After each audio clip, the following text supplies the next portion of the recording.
Minta nasihatnya kepada suami saya. Kalau dia salah, dia tidak mau minta maaf.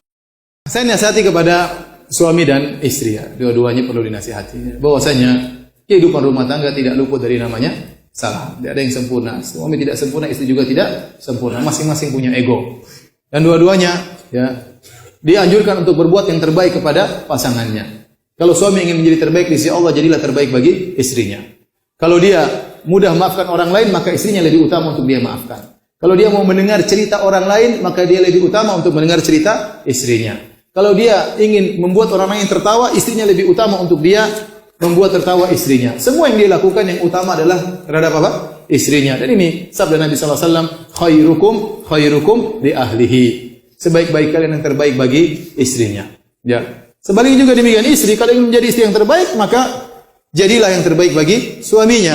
Tatkala Nabi SAW bertemu dengan seorang wanita, Nabi berkata, "Adatu ba'alin anti." Kau punya suami enggak? Kata dia, "Iya." "Apa yang kau lakukan dengannya?" "La alubihi illa ma ajistu anhu." Saya selalu berbuat yang terbaik maksimal mungkin kepada suamiku kecuali yang tidak aku mampu.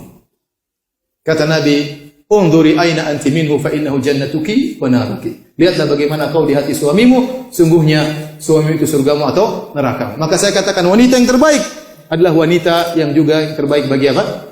Suaminya. Maka seorang berusaha menjadi terbaik bagi pasangannya. Nah, kalau seorang bersalah, maka hendaknya dia mudah untuk mengakui kesalahan.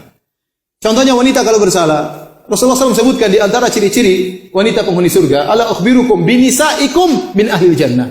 Maka aku kabarkan kepada kalian tentang istri-istri kalian yang masuk surga. Di antara sifat mereka kata Nabi SAW, al-a'ud, yaitu wanita yang selalu kembali kepada suaminya.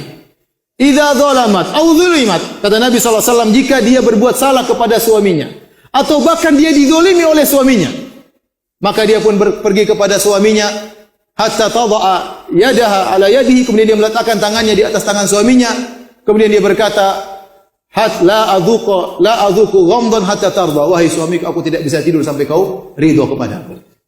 Ini sifat wanita penghuni surga. Dia ingin menyelesaikan masalah rumah tangga. Apakah yang salah dia atau yang salah suaminya? Yang penting masalah cepat apa? Cepat selesai. Betapa banyak wanita ya, tatkala timbul masalah rumah tangga, egonya naik. Egonya naik. Baik dia yang benar, demikian juga kalau dia salah. Dia salah saja tidak meminta maaf, apalagi kalau dia yang benar. Demikian juga lelaki. Kalau punya kesalahan, segera minta maaf. Latih diri kita untuk berkata, kalau tidak berani ngomong dengan langsung, tulis di WA, "Maafkan aku, buah hatiku." Latihan, ya akhi, apa susahnya kita bilang, "Maafkan aku." Terkadang lelaki punya ego. Mau minta maaf, kayaknya dia nggak mau kalah di hadapan istrinya, maka dia tidak mau minta maaf. Salah ya akhi. Orang yang paling utama anda baik adalah istri Anda. Orang yang paling utama anda baik adalah istri Anda. Dan perlu saya ingatkan kepada istri, suami, terkadang suami kita memiliki sifat seperti begitu. Dia tidak mampu untuk meminta maaf dengan kata-kata, tapi bisa jadi dia minta maaf dengan perbuatan. Maka terimalah, begitulah gaya dia minta maaf. Contoh, terjadi permasalahan, kemudian suaminya akhirnya tahu dia salah. Maka kemudian dia datang, masuk ke kamar, kemudian dipijit kaki anti. Itu artinya, maafkan daku. Meskipun dia tidak ngomong dengan kata-kata, dia mijit-mijit itu berarti dia minta maaf. Contoh lagi, dia datang, kemudian dia berkata kepada anti, "Sayang." Dia udah panggil sayang, itu berarti sudah minta maaf itu.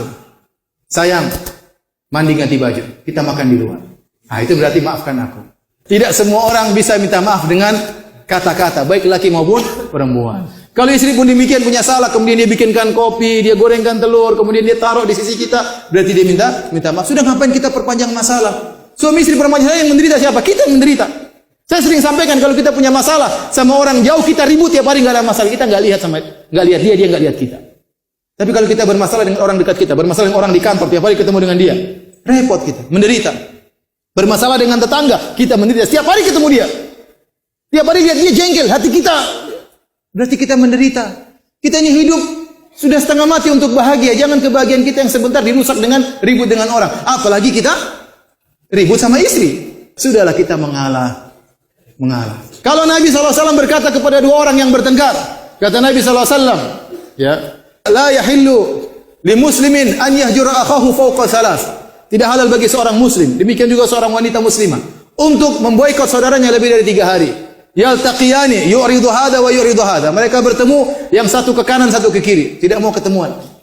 Kata Nabi sallallahu alaihi wasallam, wa khairuhuma alladhi yabda'u bisalam. Yang terbaik di antara keduanya yang pertama kali mengucapkan salam. Nabi tidak berkata yang pertama kali, yang terbaik di antara keduanya yang mengaku salahnya, tidak. Tapi Nabi tinjau dari pertama yang punya niat baik untuk menyelesaikan permasalahan. Apakah dia salah atau dia benar? Wa khairuhuma alladhi yabda'u bisalam. Yang terbaik di antara keduanya adalah yang memulai dengan mengucapkan salam. Apalagi suami istri. Anda benar atau Anda salah, Andalah yang mulai mengucapkan maafkan aku sayang.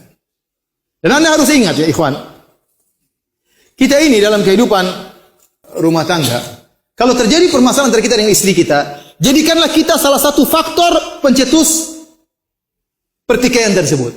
Jangan kita lemparkan seluruh kesalahan kita kepada istri, jangan.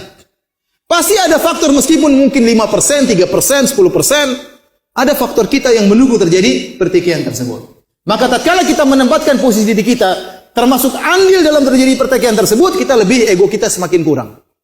Tapi kalau kita melemparkan 100% salah istri kita, ya maka kemudian kita semakin arogan. Contoh, istri kita mungkin main Facebookan, kita nggak suka, kita marah-marah. Sebabnya mungkin gara-gara kita nggak pernah kontak dia, kita nggak pernah ngobrol dia, kita nggak pernah bimbing dia. Kemudian dia cari kesibukan Facebook dan macam-macam ya. Akhirnya kita marah-marah, padahal kesalahan dia di antara dampak dari kesalahan apa? Kesalahan kita. Allah Ta'ala alam bisawab.